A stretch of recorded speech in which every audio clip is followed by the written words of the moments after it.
Hola, buenas tardes, ¿cómo están? Quiero darles la bienvenida al simposio del paciente crítico neonatal, pediátrico y de adulto. Soy el licenciado Pablo Torres, de San Miguel de Tucumán. Actualmente me estoy desempeñando como coordinador de enfermería del servicio de neonatología y terapia intensiva pediátrica San Antonio del Parque. También trabajo en la Clínica Mayo.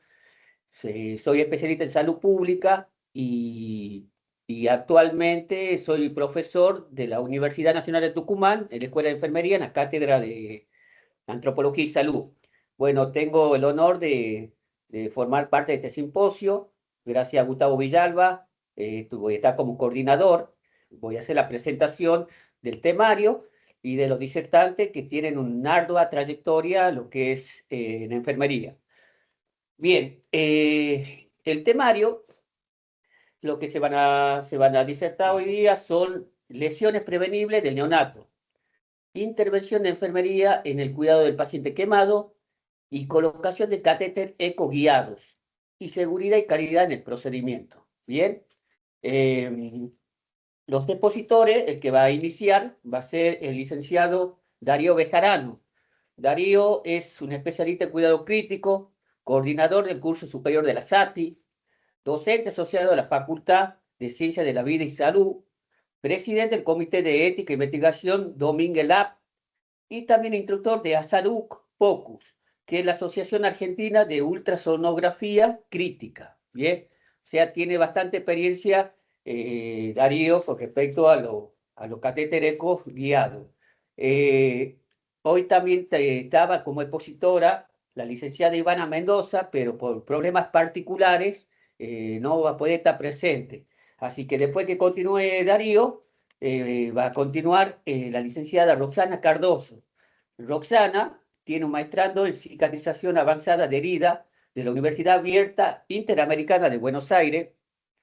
Es directora de enfermería de la Asociación Interdisciplinaria Argentina de Cicatrización de Heridas, coordinadora de la sala de recuperación anestésica del Centro Quirúrgico del Hospital San Antonio de Padua, de Río Cuarto, Córdoba.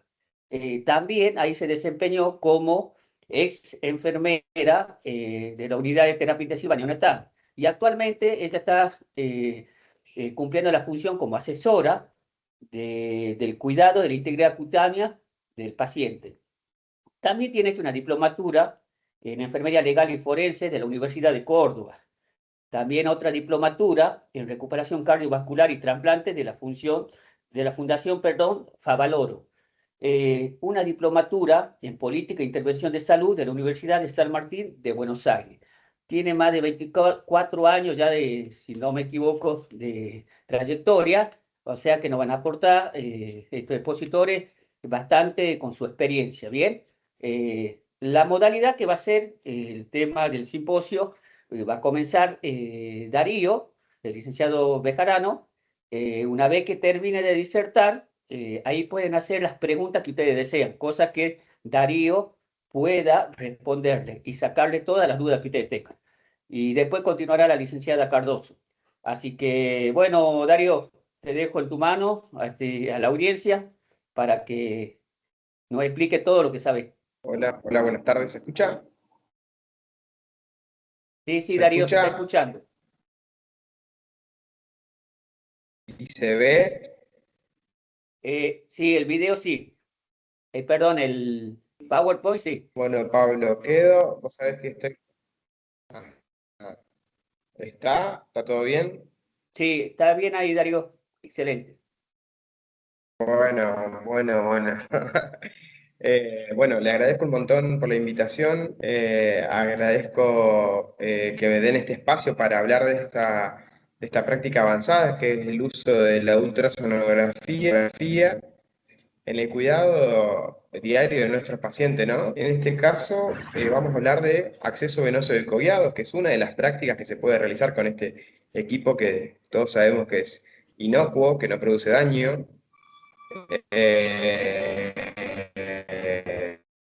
Y imágenes que no vemos. Bueno, les pedí disculpas hoy al organizador, estoy en una situación por ahí que no quisiera estar, estoy con una mala señal. Por eso, Pablo, te voy a pedir que cuando veas qué pasa y voy a tratar de volver a recuperar ese contenido, ¿sí? Así que bueno, quedo totalmente a tu disposición, Pablo, que me interrumpas en el momento que vos creas oportuno.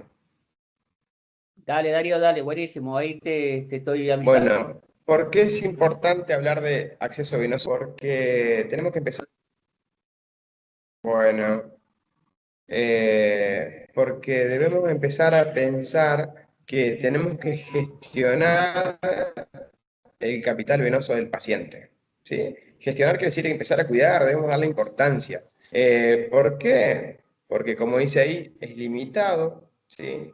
No tenemos como reemplazar una vena por otra. Su uso reiterado lo agota, ¿sí?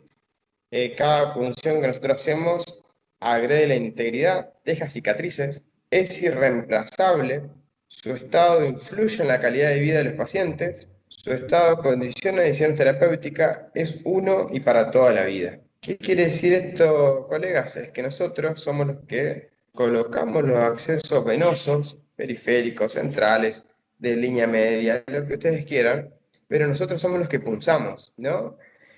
Y nosotros somos los que punzamos muchas veces, nosotros somos los que colocamos los catéteres periféricos cortos, largos de línea media, y los pacientes se van a acordar de nosotros porque lo punzamos muchas veces.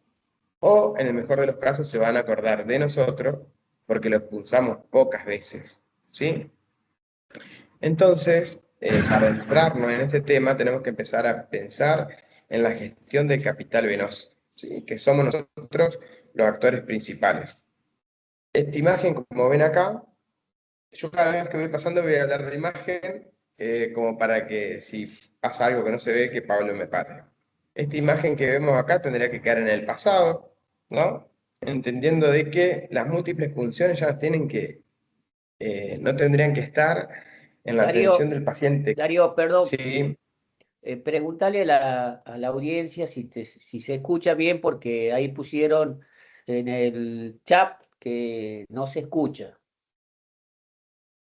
muchos pusieron no se escucha porque si vos me escuchás, estaríamos bien.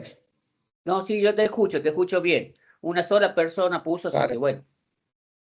Sí, Bueno, no, sí, no, por eso. Debe sí, ser sí, problema. se está escuchando ahora sí. Ahí están poniendo. Continúa, Darío, por favor.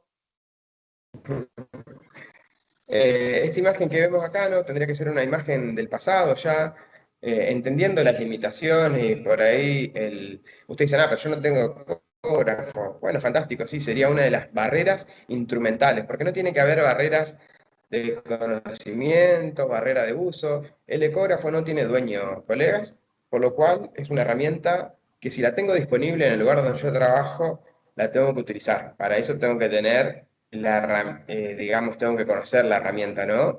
Así como conocemos las bombas, los monitores, todo, debo conocer el ecógrafo para que esta imagen no se vuelva a repetir, ¿no? La de un paciente, digo, múltiple puncionado. Ya entrándonos en lo que es la ultrasonografía, para tratar de entender cómo lo debo utilizar yo el ecógrafo, si bien ahora vamos a ver cómo se puede utilizar, lamentablemente esta no es una clase como para que uno sepa ya y salga a realizar funciones, ¿no? Sino que debemos conocer que para realizar funciones se debe utilizar este transductor, seguramente que ya lo deben conocer muchos, lo deben haber visto, que es el transductor que es chatito, que es plano, que se denomina transductor lineal, ¿sí? Es de alta frecuencia, ¿sí? Una frecuencia de trabajo que es 7,520 MHz, por lo cual me permite ver a mí superficies de muy poca profundidad. Se entiende con esto que este, por ejemplo, no es para ver el abdomen, sino que es para ver todo lo que es vaso, vía aérea. Nosotros lo utilizamos para ver la vaina nervio óptico, ¿sí? Superficie que no supere entre los 5 y 7 centímetros. Entonces, para empezar a hablar, tenemos que definir que este es el transductor que vamos a utilizar, que se denomina transductor lineal. Nosotros vamos a ver escalas de grises, ¿sí? Que va desde el negro hasta el blanco, vamos a ver en la imagen, ¿sí? Ya vamos a ver cómo nos vamos a dar cuenta. Pero, de acuerdo a cómo coloque yo el transductor respecto al eje del paciente, voy a obtener una imagen transversal y una imagen longitudinal. ¿Sí? Transversal se denomina aquella imagen que atiende el lugar y ve la imagen como una rebanada, ¿sí? Corta el salame al medio. ¿Sí? Este es el corte transversal, este es un vaso, ya lo vamos a ver mejor, también lo vamos a empezar a definir, pero cuando uno habla de acceso venoso tiene que saber que el acceso venoso se realiza en un corte transversal o en un corte longitudinal. El corte transversal, fíjense en la relación que tiene con el brazo, ¿sí? Una rodaja le corta a la vena. En cambio, el corte longitudinal, fíjense en que lo giro 90 grados al transductor y veo el vaso en todo su trayecto.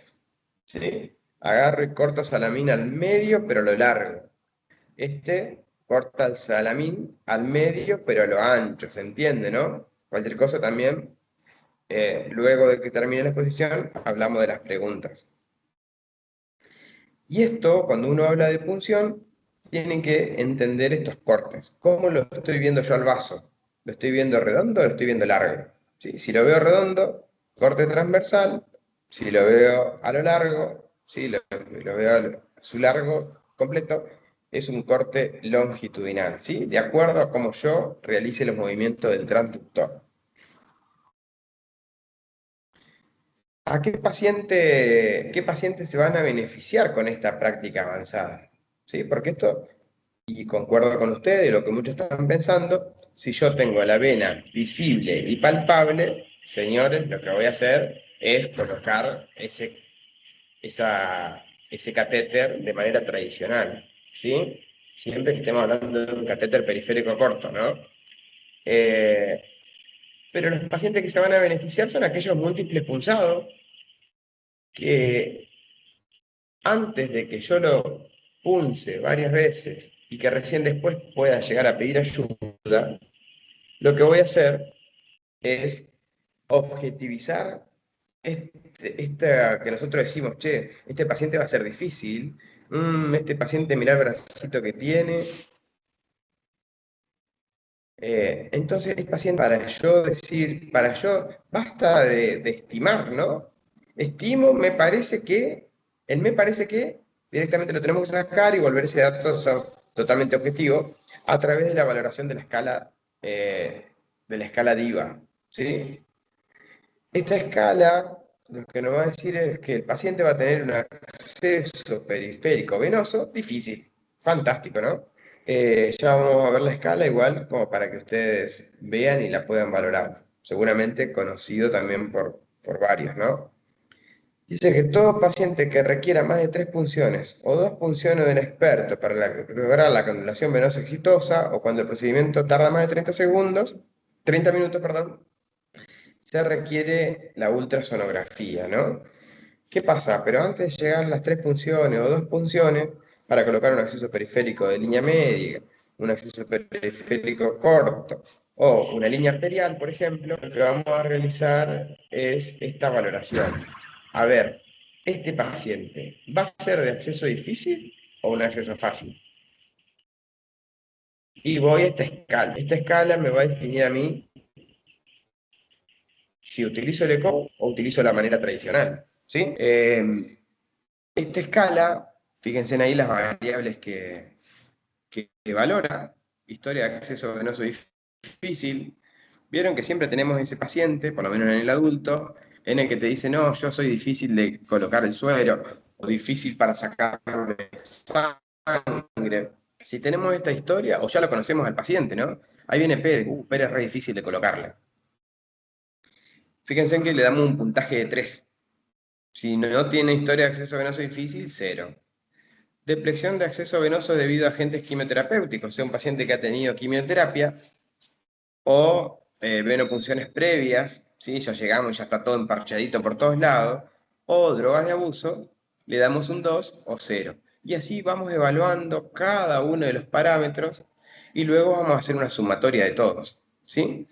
Si la sumatoria de todos nos da 6 o más, ¿sí? Tenemos un paciente que se denomina DIVA. Esto quiere decir que si yo tengo una puntuación de 6 o más, este paciente va a ser de un acceso venoso difícil, por lo cual voy a requerir, si lo tengo a mano y estoy entrenado, utilizar lo que es la tecnología para lograr esta práctica más segura. ¿Cuál es la tecnología? El ecógrafo, ¿sí? Con su transductor lineal, como vimos anteriormente. Acá en sobrepeso también va el paciente hematizado. Si este paciente tiene edema en los miembros superiores, también se le da un puntaje de 1, ¿sí? Entonces, fíjense en que nuestro trabajo lo podemos volver objetivo a través de escala, una escala que tiene una especificidad y una sensibilidad alta, ¿sí? Que está valorada, o sea que es reproducible tanto en adultos como creo, porque no estoy seguro, en pediatría o neonatología. Disculpen, pero estoy en un pasillo, por eso tanta bulla. No sé, Pablo, ¿cómo vamos? ¿Vamos bien? Yo sigo hablando acá. Bien, bien, bien, Darío. Continuamos. Perfecto, me encanta. Estoy con unos nervios que no se corte nada. Vamos bien. Bien, entonces, fíjense en esto, ¿no? Lo objetivizo al paciente, lo califico, lo estratifico, mejor dicho, ¿va a ser diva o no diva? ¿Sí? De acuerdo al puntaje que me dio. Seguimos con, ¿qué es lo que voy a hacer, no? Adulto, elección, el uso intrahospitalario. ¿Qué catéter voy a elegir? Porque recuerden que esto nos da la posibilidad de seleccionar el vaso que voy a punzar y el catéter que voy a elegir, según la cantidad de días que yo voy a estar internado, según el tipo de tratamiento, ¿sí? Voy a empezar a seleccionar, porque nosotros tenemos que gestionar eso. Yo entiendo que en muchos lugares, inclusive en el lugar donde yo he trabajado, hay únicamente 1 o 2 catéteres para seleccionar. Lo que tenemos que trabajar, y esto no es un cambio de un día para otro, es tratar de gestionar que haya mayor cantidad de catéteres disponibles para seleccionar el catéter indicado para ese paciente. No es lo mismo un paciente que viene con un shock hipovolémico a un paciente que le va a pasar citostáticos. Pero fíjense en que a los dos le voy a poner una boca 18, ¿sí? 18G. Y capaz que no es lo indicado, capaz que para uno un catéter de línea media y para el otro sí un catéter periférico corto, ¿sí? Tenemos que hacerlo a la carta, ¿no? Esto que se viene allá hace mucho hablando de individualizar los tratamientos, esto también es individualizar el catéter que yo le voy a colocar a este paciente. Esto un poco nos direcciona, ¿no? Menor a 48 horas, que va a tener el acceso periférico, no DIVA, un catéter periférico corto estándar, mayor a 48 horas y es de difícil acceso, un catéter periférico cogueado, un mini midline o un midline, ¿sí? Son catéteres sumamente amigables con todo lo que es el paquete vascular. De 2 a 7 días, no diva, mayor a 7 días, se recomienda ya directamente un mini midline o un midline, de acuerdo a la disponibilidad que tengan. Necesidad de acceso central, fíjense, ya vamos a ver cómo lo podemos valorar a eso, de acuerdo al tipo de tratamiento, zona verde, PIC tunelizado, PIC clavicular, diferentes lugares de acceso. Pero ¿a qué vamos con esto? ¿Y qué podemos reflexionar sobre esto? Que tengo la capacidad yo como enfermero de estratificar el paciente si va a ser dificultoso o no, de acuerdo a una escala. Eso es lo que me va a permitir, de acuerdo al tratamiento que va a tener, es individualizar mi elección de catéter, porque soy yo el que le va a colocar el acceso periférico. Si voy a seleccionar un catéter periférico corto, un mini midline, un PIC, ¿sí? Bien. Este también es otro protocolo que está sumamente validado y utilizado, ¿no? Que es el protocolo RAPEVA, que nos permite estandarizar nuestra evaluación del paquete venoso del paciente, del paquete nerviovascular del paciente, ¿sí? Porque valoramos arterias, nervios y las venas. Este protocolo RAPEVA te evalúa el miembro superior del paciente en 7 ventanas diferentes, ¿sí? La ventana 1, fíjense en que empiezan en el hueco, en la fosa anticubital, ¿sí? En donde va a valorar en la ventana 1 Darío, perdón, lo que es la ¿podés repetir de vena nuevo? cefálica, Darío, y ya empezamos a ver el nervio braquial, ¿sí? ¿podés ¿Se repetir de nuevo escucha? porque se trabó? Repito de nuevo esto, Sí, por favor, porque se escuchó entrecortado. repito esta parte. Sí, sí, del comienzo de ahí del protocolo este Rapeva, Bueno, porque bien, bien, bien, perfecto. Les decía que tenemos una manera de evaluar de manera estandarizada y protocolizada a través de este protocolo que se denomina RAPEVA, que es un protocolo que hace un examen rápido del estado nerviovascular del paciente, ¿sí? De los miembros inferiores, en el cual yo luego de esta evaluación rápida voy a seleccionar el tipo de catéter, el sitio de punción, ¿sí? De acuerdo al tratamiento que pueda llegar a tener, ¿no? Tenemos 7 ventanas, no me quiero explayar mucho porque si no tenemos que nombrarnos mucho tiempo, pero vemos de manera estructurada, ¿no? Vemos la parte externa del brazo, donde vamos a encontrar la vena cefálica, la parte interna del brazo, donde vamos a encontrar acá las venas braquiales, el nervio braquial, la arteria braquial y la vena basílica. Nos vamos a desplazar con el ecoro, con el transductor, por la parte interna del brazo, hacia arriba, hacia el cefálico, hacia la cabeza, y vamos a encontrar esta imagen que seguramente es una imagen característica, ¿no? Que se denomina Mickey, ¿no? Fíjense en ahí, la arteria braquial, el nervio braquial y por encima las venas braquiales, y acá tenemos la vena basílica que está separada, ¿sí? Por eso se selecciona siempre la zona SIM, que ya vamos a ver cuál es, pero fíjense en que estamos lejos de la arteria y del nervio, está lejos la vena basílica, que es una vena de gran calibre. Por eso es un lugar sumamente seguro para colocar un catéter de larga permanencia, ecoguiado, ¿no? Porque si tenemos alguna complicación estamos lejos del nervio, lejos de la arteria. Luego nos vamos a ir a la ventana 4, o sea que se desplaza nuevamente hacia la parte externa del brazo, donde volvemos a valorar esta imagen. Seguimos hacia la parte más externa, vamos a volver a valorar la cefálica. Luego nos vamos hacia la parte interna de la axila, donde se va a confluir la vena braquial y la cefálica, y van a llegar a la arteria axilar, a la vena axilar, y luego vamos a ver la vena subclavia y la arteria subclavia, ¿sí? ¿Qué vamos a hacer con esta evaluación rápida? Es que el paciente, vamos a evaluar todo su trayecto de la vena, para descartar que no haya trombosis, que no haya irregularidades, que no esté complicado en algún sector. ¿Por qué? Porque si el paciente tuvo quimioterápicos, por ejemplo, yo le coloco un acceso venoso corto acá, pero si acá tengo una trombosis voy a hacer complicaciones, ¿sí? Entonces, es una manera rápida de valorar cómo está el paquete nerviovascular del paciente de los miembros superiores. Protocolo RAPEVA. Y esta es una de las imágenes típicas o características que vamos a empezar a ver cuando uno apoya el transductor lineal sobre la piel del paciente y empieza a definir estructuras, ¿sí? Fíjense, esto, siempre la parte superior va a ser la piel del paciente y la parte inferior la profundidad, ¿sí? Vamos a descubrir negros y blancos, ¿sí? En una escala de grises, en donde lo negro se denomina anecoico y lo blanco se denomina hiperecogénico o ecogénico, ¿sí? ¿Qué pasa? Los círculos, vamos a ver círculos, ¿sí? Otro círculo acá, y tenemos que empezar a definir si es una arteria o es una vena.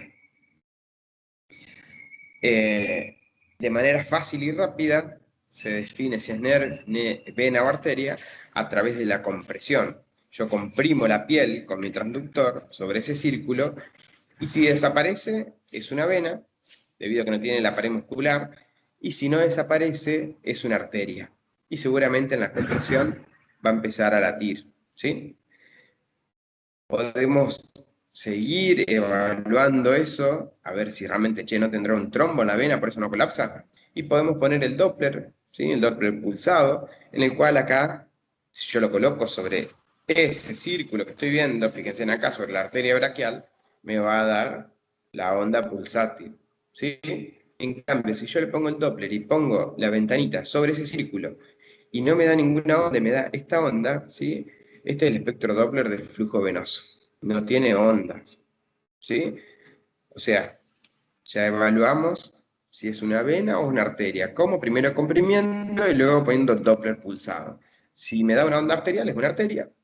Si me da un espectro de flujo venoso, es una vena, ¿no? Volver bien objetivo, nuestro trabajo, dándonos seguridad y precisión, nos da la ultrasonografía, ¿no? Porque si yo punzo ahí, no veo yo debajo de mi piel y puedo llevarme por delante el nervio, la arteria, ¿sí?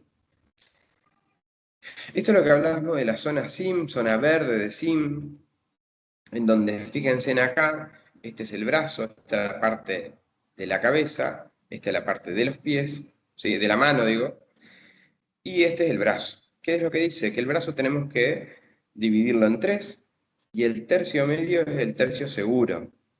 Aquí no, porque está la axila, se denomina zona húmeda, y aquí no, porque está toda la fosa antecubital y se denomina el lugar donde hay flexión.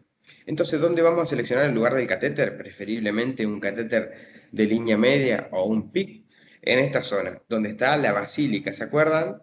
Y cuando hablamos, es la zona 3, fíjense en acá, está separada la basílica de todo el paquete nerviovascular, ¿sí? Estamos en la zona verde de SIM en el tercio medio del brazo, ¿sí? Se tiene que medir también, es de buena práctica medirlo, dividirlo en tres y el tercio medio es donde yo voy a evaluar que voy a colocar mi catéter, ¿sí? Otra cosa que hacemos, aparte de definir dónde está el vaso, evaluar lo que no se ve en una arteria, tenemos que medirlas, ¿sí? Este equipo nos da esta herramienta nos da la posibilidad de medirla, tanto en la profundidad que se encuentra como la longitud y el diámetro, ¿sí? Fíjense en acá, se agarró y se midió el diámetro, 0,43 centímetros, la longitud, 0,35 centímetros, y nos faltó la profundidad, a cuánto está desde la piel hasta donde se encuentra el vaso, ¿sí? Son tres mediciones básicas que debemos realizar nosotros para evaluar, listo, elegí esta vena, voy a punzar esta vena y realizo esas tres mediciones, el diámetro, la longitud y la profundidad. ¿Por qué? Porque es como esta imagen, ¿no? ¿Lo ves? Nuestro catéter no debe ocupar más del 50% del diámetro de la vena. ¿Por qué? Porque no es lo mismo esta capacidad que esta capacidad, ¿sí?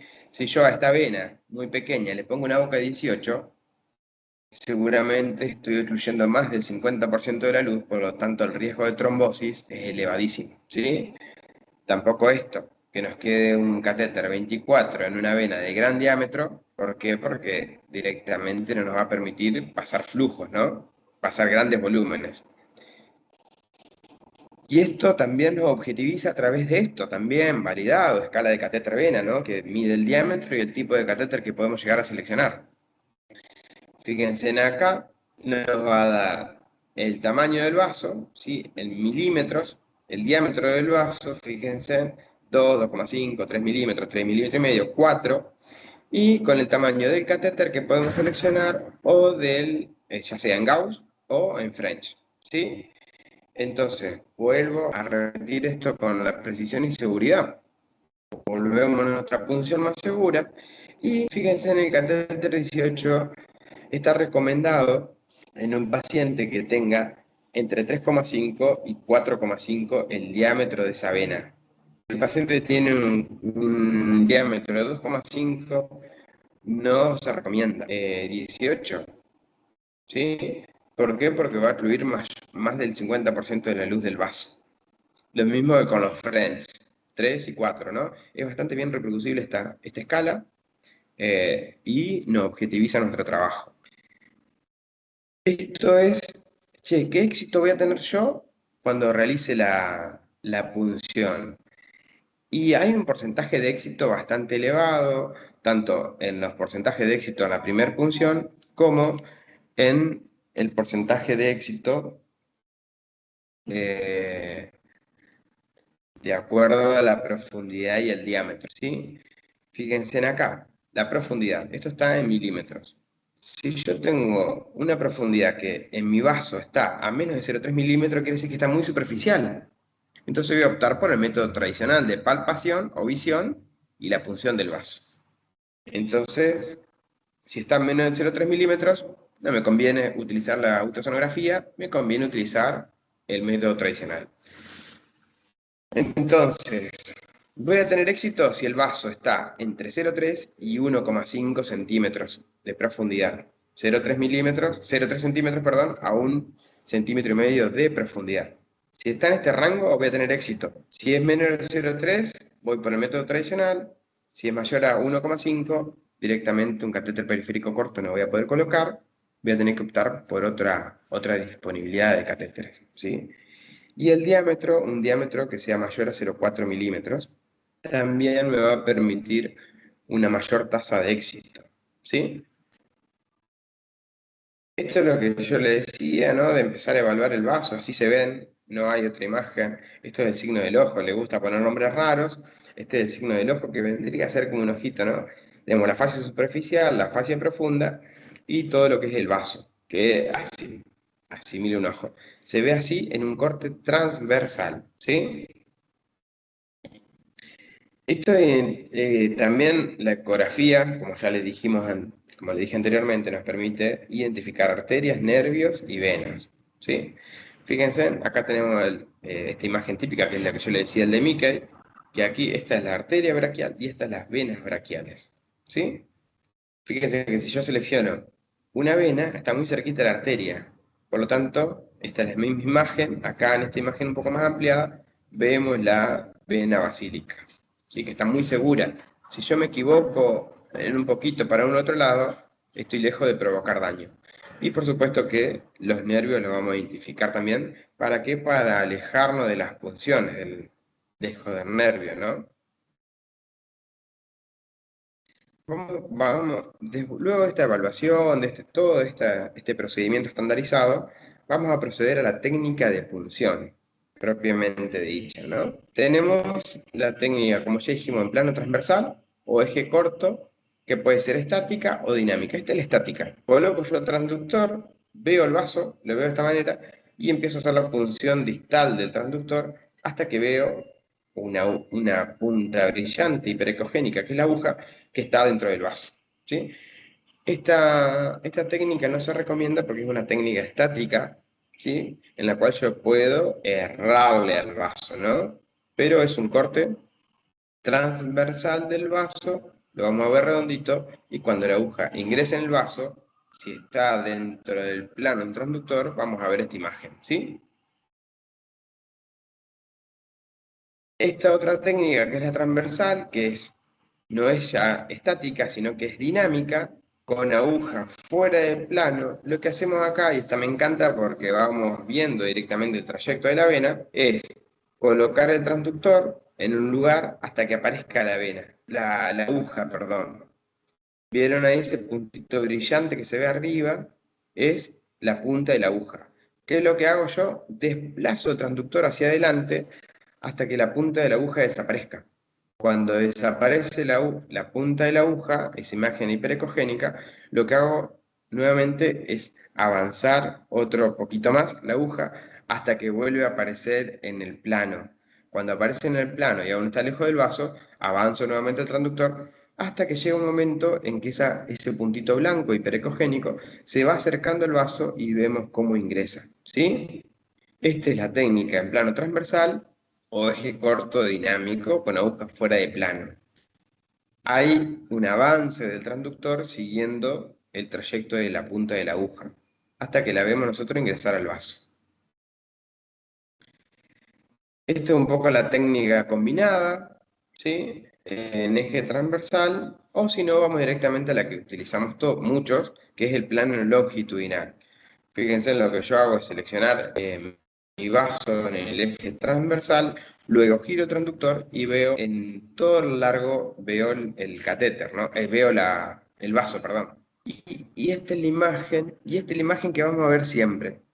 Fíjense en acá, la aguja viene, hasta que atraviesa la pared superior del vaso y luego queda alojada dentro del vaso. Acá hay 100% de seguridad de que la aguja está dentro del vaso, ¿sí? 100%. ¿Qué es lo que hago yo acá para progresar mi técnica? Retiro el transductor y avanzo, avanzo el teflón o el poliuretano retirando el mandril, o directamente, si estoy en una técnica Sendlinger con un midline, lo que hago es desconectar la jeringa y empezar a enhebrar el pelo o el alambre, ¿sí? Lo que me asegura a mí la ultrasonografía es que yo voy a ver cuándo la aguja entra dentro del vaso. El procedimiento lo tengo que terminar con el transductor en un lugar seguro, que no se me caiga, pero ya no lo utilizo más, ¿sí? Es solamente para la punción. Y fíjense en acá, como comprobamos que la punta del catéter está dentro del vaso. Este es el corte transversal. Aquí vemos esta imagen hiperecogénica, que esto es una sombra acústica, ¿sí? Pero se ve la imagen hiperecogénica, que es la punta del teflón o poliuretano. Son todos hiperecogénicos, ¿sí? Fíjense acá cómo se ve dentro del vaso, y acá como vemos en un corte longitudinal cómo está la punta del catéter dentro del vaso, ¿sí?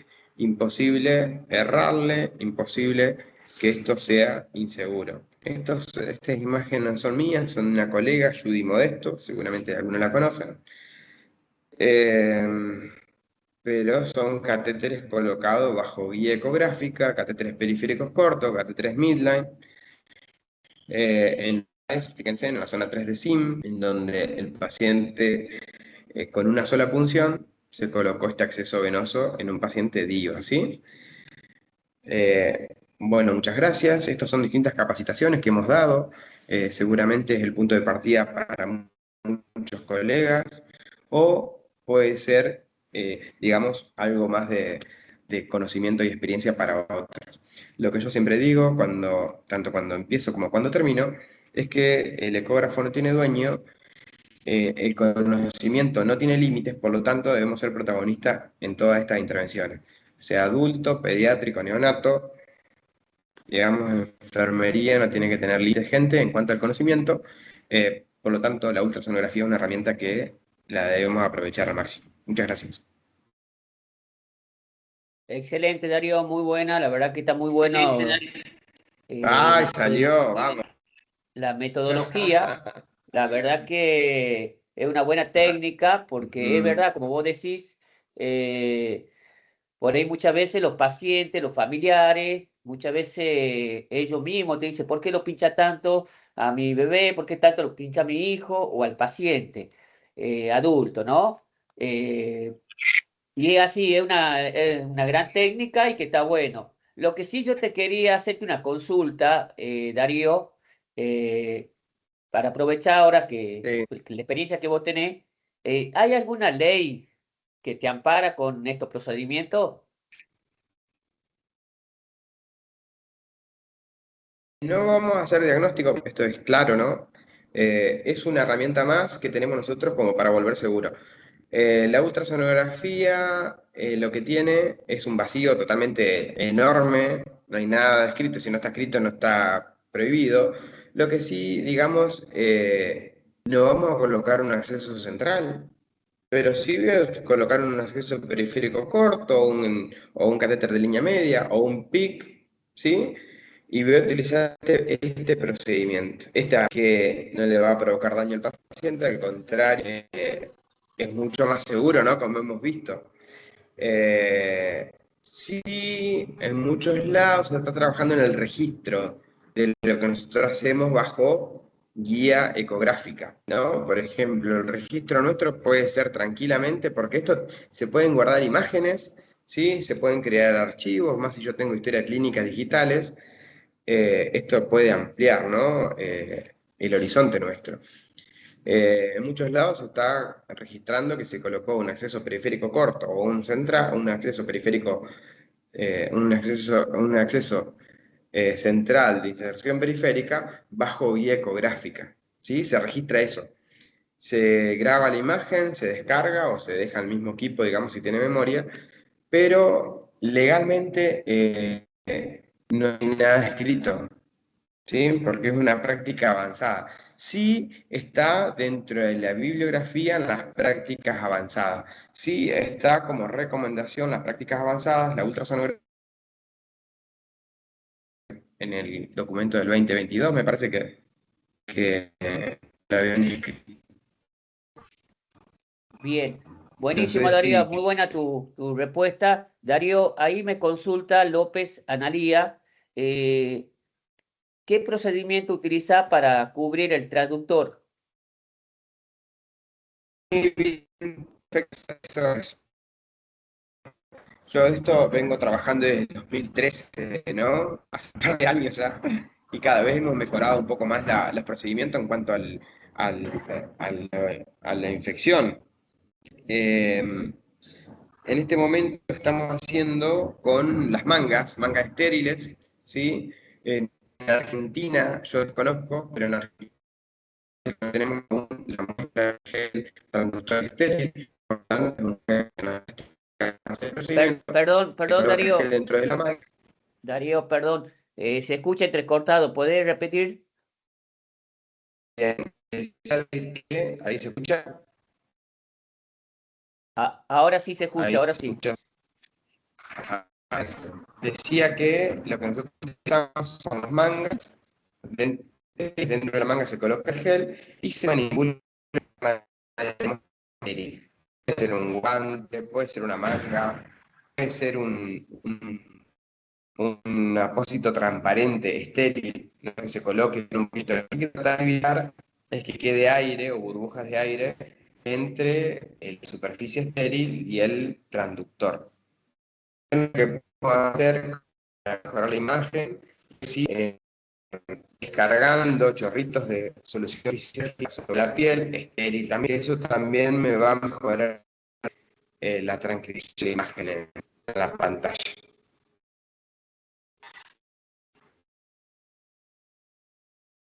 Bien, buenísimo Darío, buenísimo, está bueno porque, bueno, justo Analía tenía esa duda. Te están mandando saludos de la residencia de neonatología del Hospital Morón, también te están mandando mensajes del Hospital Héroe de Malvina, de Merlo, así que está muy buena la charla, lo que están comentando. Así que bueno, Me encanta. quiero preguntarle a la audiencia si tienen otra consulta para hacerle. eh, para que, bueno, acá nos despejemos de la duda con Darío, ¿no? No prendo la cámara, pero porque se me va la señal. Pero la cámara prendida como para tratar de interactuar más. Sí, se escucha medio entrecortado, ¿no?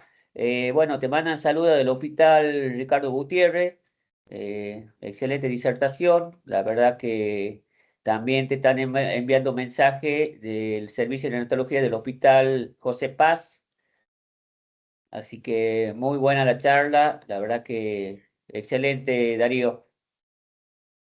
Bueno, bueno. Les agradezco. Pido disculpas si se ve la señal cortada, no estoy en un lugar donde traté de mejorar la señal. No me gusta estar así, digamos, yo si me comprometo al 100. Un imprevisto que me salió ahora justo. Estoy en un pasillo, estoy acá en un hospital, que ni siquiera trabajo en este hospital, pero bueno, fue con toda la mejor energía esta exposición. Les agradezco un montón la invitación y espero que las demás sean también fructíferas. Bueno, Darío, muchísimas gracias. Eh, Muchísimas gracias, Darío. Pablo, vos ya que él sale de pantalla, ahora ponete vos, porque si no se ven todos cuadraditos de las personas que sí. nos están siguiendo hoy, que nos están acompañando. Así te pueden ver también. Muchísimas gracias, Darío. Gran esfuerzo con esta Chau, limitante, gran esfuerzo. chau, chau, gente, chau. Abrazo Un grande, gusto, un muchísimas placer gracias. Chao, Darío. conocerlos. Un abrazo. Chau, Chao, chau. chao. Eh, Alejandro, te hago una consulta. ¿Se está viendo completo ahí?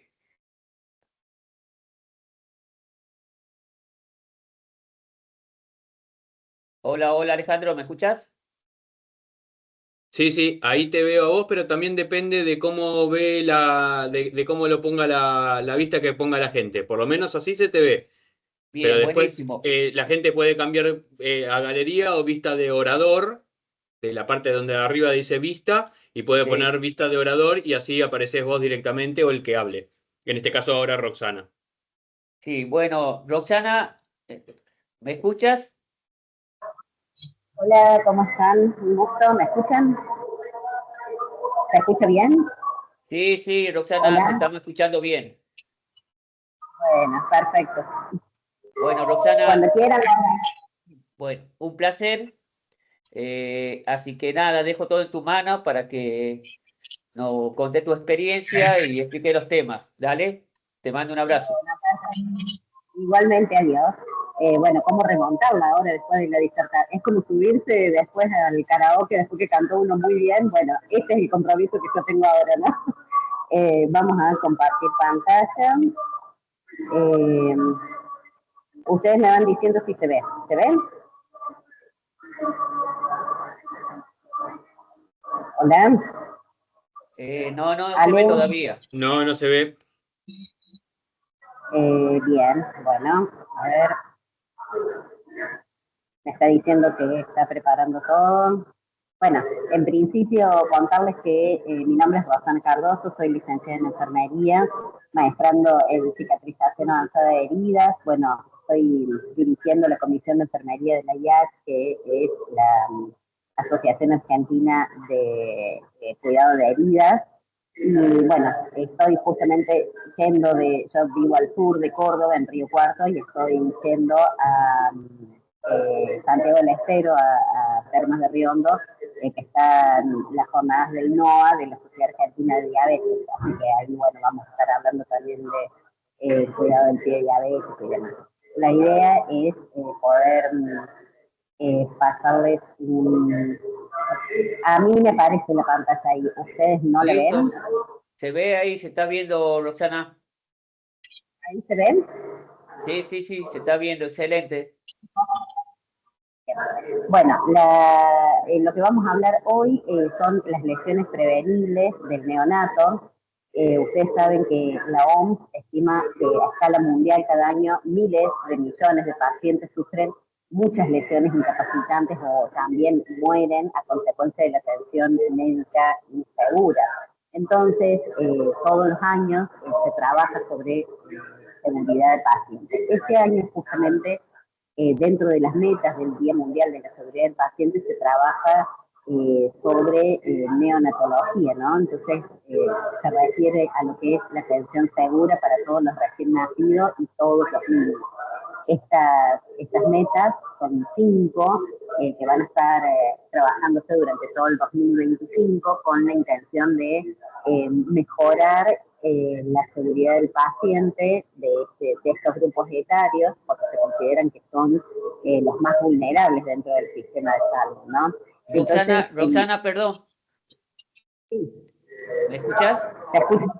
Sí, Se te está escucho. escuchando mucho ruido de fondo, se está escuchando, como que hay interferencia. Dame un minuto. A ver.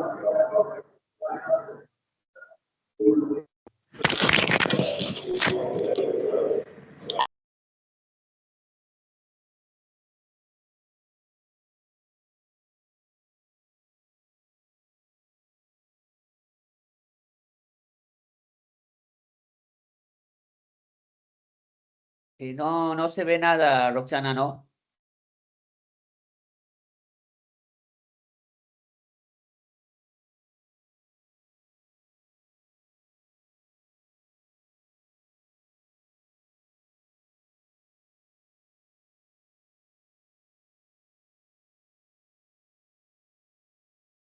Alejandro, ¿cómo está? ¿Me escuchás? Sí, te escucho. No sé qué pasó con Alejandra, perdón, con Roxana, que no está en pantalla. Ahí le mando mensaje. Dale, gracias.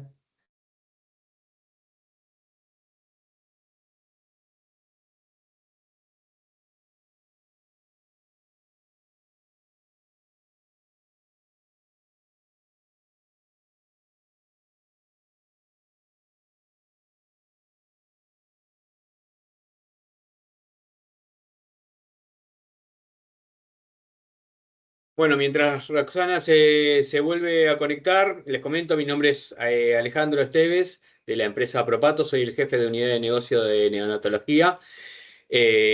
Por si después necesitan algo de la información de lo que hoy estuvieron hablando, pueden anotar mi mail, es aesteves, con B corta y Z, aesteves, @propato.com.ar.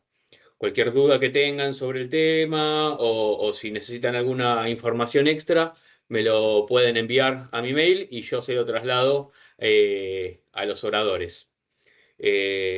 Nosotros casi siempre estamos haciendo webinars con distintos temas y luego tenemos un YouTube propio de Propato, lo pueden buscar dentro de YouTube por Propato Hermanos y van a tener todos los webinars anteriores que pueden aprovechar a verlos. Hay un montón de temas, no solamente de neonatología, que es mi área de experiencia, sino de distintas áreas. Así que pueden aprovechar para ver esos webinars que son muy interesantes.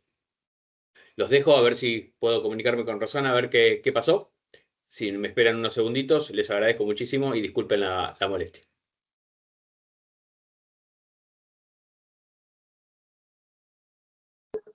Hola, ¿me escuchan? Hola. Roxana, Hola, sí, sí, te sí, escuchamos, Ro. se escucha claro. Ahí se escucha bien, sin interferencia. Vamos a compartir pantalla. De nuevo, les pido mil disculpas. La virtualidad nos hace estar más unidos, pero también pasan estas cosas. Bien. Ustedes me van diciendo, Gamba, se salió todo. ¿Se ven? Sí, Roxana, perfecto. Bien. Ahí se salió. Bien, vamos entonces. Estábamos hablando de que este año las lesiones prevenibles tenían que ser como el eje de atención por la seguridad del paciente, ¿no? Lo que está como mandato de la OMS, podría decirse, en todo el 2025 como eje de trabajo para mejorar la calidad de atención. Entonces, la meta 5 habla de reducir los riesgos para los pequeños y enteros. Y en ese sentido, bueno, un poco también lo que hablaba recién el colega, de reducir estos riesgos de múltiples funciones mediante la ecografía guiada también es, digamos, algo que se puede, digamos, justificar desde estas metas. Bueno, en el sentido de las lesiones, de la integridad cutánea, que es el tema que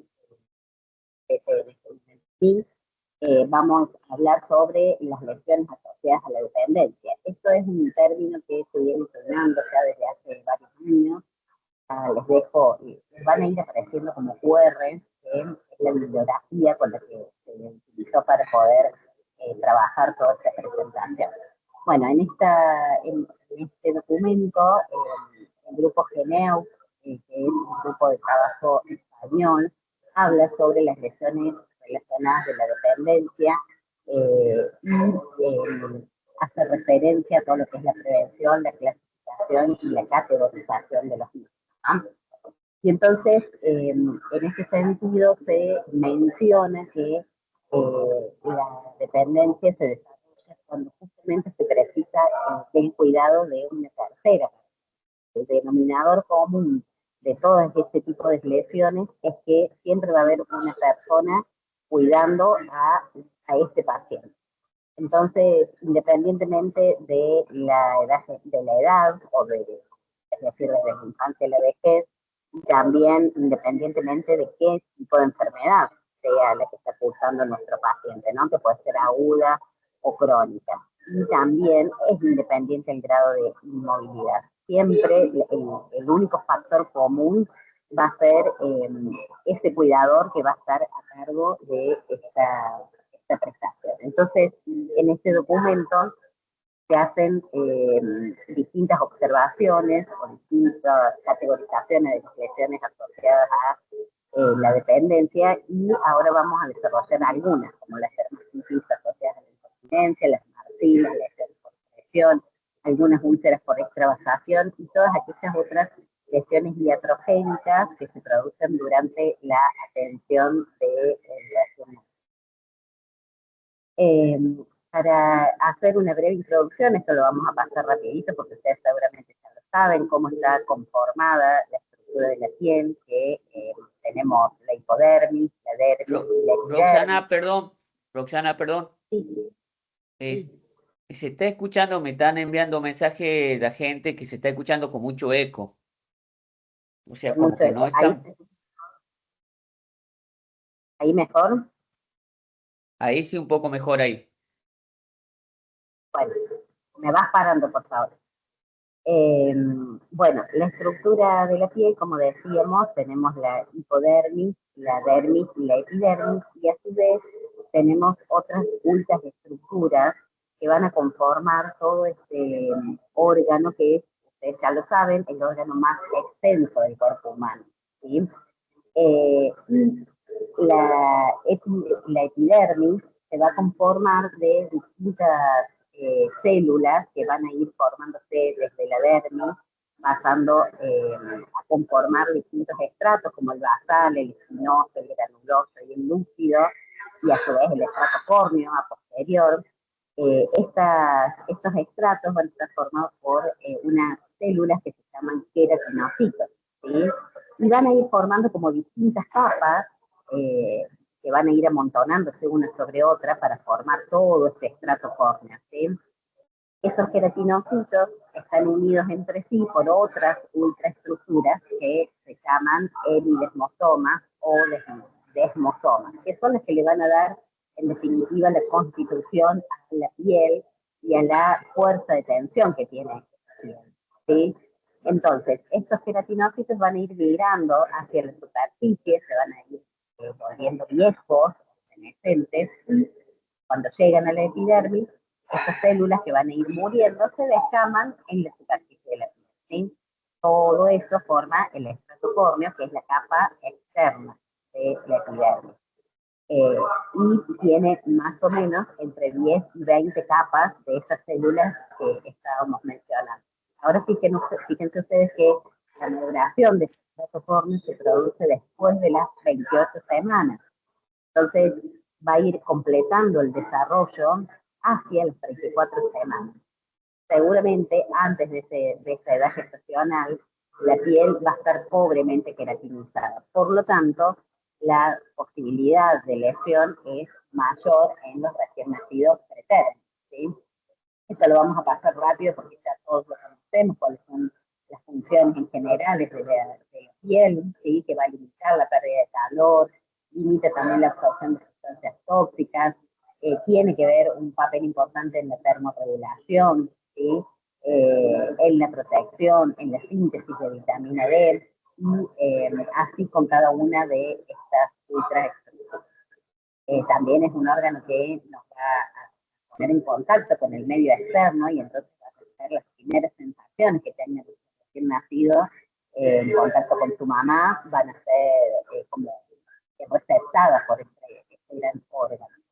Y tenemos en la estructura del epidermis también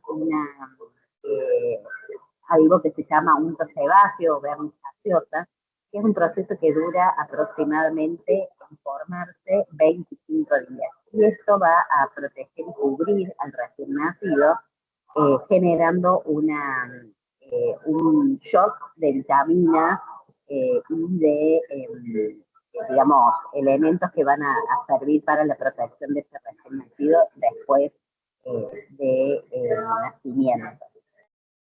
Y entonces fíjense ustedes la diferencia de la piel entre el recién nacido de término y el recién nacido pretérmino. El recién nacido de término va a tener una piel más rosada, con bastante vínculo adiposo, con la presencia de la gaseosa o el sebáceo, ¿sí? Y en tanto que el recién nacido pretérmino, toda esa contextura no la va a tener, porque es un órgano que está inmaduro y que va a ir madurando a través de del correr de los días, ¿no? A veces puede llegar a demorar hasta 2 o 3 semanas después del nacimiento. Esta estructura de la epidermis, del recién nacido pretérmino, va a producir una gran pérdida de trajes epidérmicas de agua, que a veces puede ser muy alta, ¿sí? Es una piel que va a estar constantemente húmeda. También va a haber un aumento del potencial de absorción de los productos químicos a través de la piel, justamente por el grosor de la misma va a haber una pérdida excesiva de calor, ¿sí? Entonces, como decíamos, la exposición al aire ambiente va a madurar la piel en 2 o 3 semanas y también la nutrición trófica, la alimentación trófica, por eso estimular este eje piel, intestino con algunas gotitas de calostro o de leche materna en los carrillos de esta alimentación trófica que se utilizan en unidades de neonatología. Bueno, también ayuda a generar esa maduración de la piel. En los menores de 28 semanas requieren hasta 8 semanas posterior al nacimiento. ¿Cómo vamos a valorar la piel del recién nacido? Bueno, a través de escalas validadas. Las escalas validadas nos permiten hablar todos un mismo idioma y registrarlo de manera correcta, ¿sí? La que se utiliza internacionalmente es esta escala de valoración de la piel del recién nacido, que es un sistema de evaluación que va a medir hidratación, eritema y lesión, y nos va a dar un puntaje en donde vamos a poder visualizar cómo es la calidad de la piel de esa persona. Para que lo veamos de manera gráfica, acá tienen un ejemplo, ¿no? Un sistema de puntuación en donde vamos a poder elegir si hay eritema o no, si la piel está muy seca o no, si presenta lesiones o no. Esta sumatoria nos va a dar si tiene una buena condición o tiene una muy mala condición esa piel de ese recién nacido, y por lo tanto nos va a permitir también planificar los cuidados, ¿sí? Respecto a valoraciones posteriores, pero también a posible el cuidado de la integridad cutánea. Comenzamos entonces rápidamente con lo que es la dermatitis del pañal, que es una situación bastante frecuente, ¿sí? Que se produce por la fricción mecánica del pañal junto con la sobrehidratación, que van a ir conduciendo cambios en el pH que van a causar esta degradación en la piel. Las enzimas de las heces, como la proteasa o la lipasa, también aumentan la actividad y por lo tanto se va a generar un pH más alto. Eso va a hacer que la piel se dañe, y eso va a generar que en la capa superior de la epidermis y del estrato córneo se produzca este tipo de lesión, ¿sí? Hay un documento de consenso generado también por un grupo de trabajo español que fue elaborado en el 2022, también acá está el link para que lo puedan buscar. En este habla sobre los cuidados de la piel relacionados con la dermatitis del pañal en este grupo etario, los neonatos, y va desarrollando distintas sugerencias basadas en la evidencia, la recopilación bibliográfica. Ellos hacen un documento basado en eso, y allí van a poder ir encontrando algunas situaciones que se presentan a diario y que necesitamos resolver. Por supuesto que también vamos a tener una escala de valoración clínica del grado de dermatitis del pañal, que es esta versión adaptada culturalmente al contexto español, de esta escala original que fue desarrollada por esta Mateas en el 2014. Pero visualmente podemos ver la severidad de la lesión que nuestro paciente tiene en su, digamos, en su presentación. Después tenemos algunos ejemplos que, como estos, que por ejemplo la barrera epidérmica está dañada pero no está rota, no hay sospecha de infección por cándida, entonces presentarse este tema, ¿sí? Entonces solamente tenemos que pensar en utilizar productos barrera de óxido de zinc y posteriormente vaselina como segunda capa para evitar que la crema con óxido de zinc sea absorbida, por el dicho, me suena rara la palabra, el pañal absorba ese óxido de zinc. También otro ejemplo que da es que si la barrera epidérmica está dañada pero no está rota, y existe sospecha de infección por cándida o hay un cultivo positivo, ¿cuándo vamos a sospechar de cándida? Cuando nuestro paciente está con nutrición parenteral, por ejemplo, o presenta muguet, o la mamá tiene el pezón agrietado, y en esas situaciones podemos sospechar una cándida aunque no tengamos un cultivo positivo, ¿sí? En tal caso, si el paciente presenta esta dermatitis que es refractaria y el tratamiento inicial con óxido de zinc, podemos utilizar bajo prescripción médica un antifúngico con un suave masaje para que absorba, y después de esa aplicación sí podemos utilizar ya el óxido de zinc y posteriormente la sostenida. Y después tenemos otras circunstancias como estas, donde la barrera epidérmica está completamente rota, hay una úlcera, digamos, que está la integridad cutánea totalmente destruida, y no sé, es muy difícil colocar una pasta con óxido de zinc. Perdón, Roxana, perdón. ¿Sí? Roxana, se sigue escuchando con un eco, con interferencia, aparece, es como que si hubiese una radio o algo cerca de ahí. Vos estás con audífono porque por ahí no, hay partes que sí se entiende y hay partes que no, para ver si podemos corregir eso. ¿Vos me podés escuchar ahí? Te escucho, pero por ahí te escucho con un poco de interferencia, ahí como que hay un eco, algo así, ¿viste? Imagino. Yo no sé. Ahí puede ser un poco mejor. Sí, ahí sí. Entonces, cuando la barrera epidérmica, dijimos, está rota, ulcerada, sin sospecha de infección o hay un cultivo negativo por cándida, lo que podemos utilizar es una técnica que se utiliza en el manejo de lipostomía, que es la técnica de Crofting.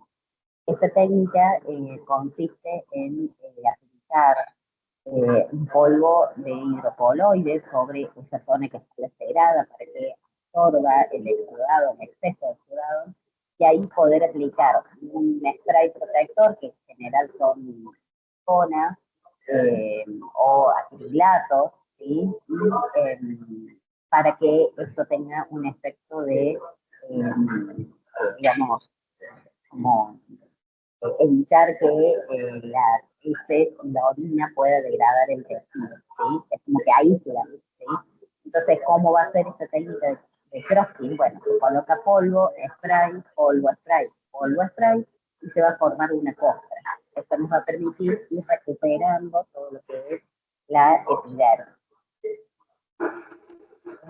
Hay bastante bibliografía al respecto, ¿sí? Que nos va a dar evidencia, sobre todo de las complicaciones periostomales, y es una técnica que se viene utilizando ya incluso en otros grupos etarios. El año pasado, el anterior, se presentaron trabajos científicos de tratamiento en adultos mayores con esta técnica de Crofting también.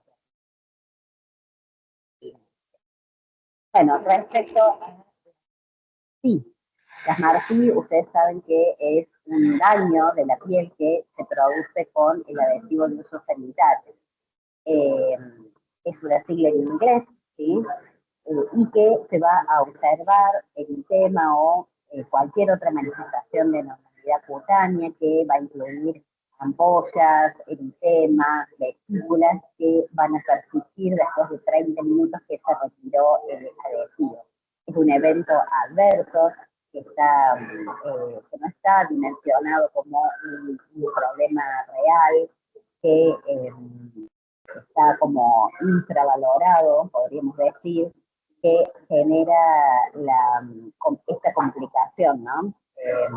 Está muy poco documentado y sobre todo es un evento adverso que no se reporta habitualmente en las unidades de cuidados intensivos.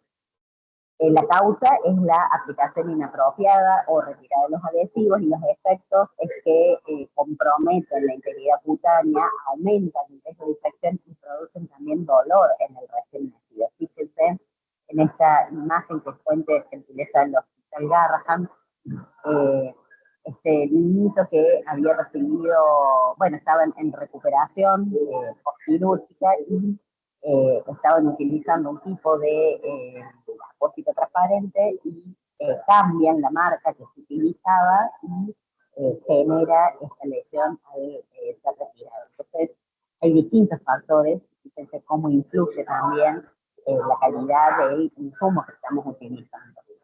Justamente por eso también siempre recomendamos que los enfermeros o que damos prestaciones de salud podemos intervenir o asesorar a quienes hacen las compras para buscar un adhesivo o un elemento que no lesione aún más al paciente, ¿no?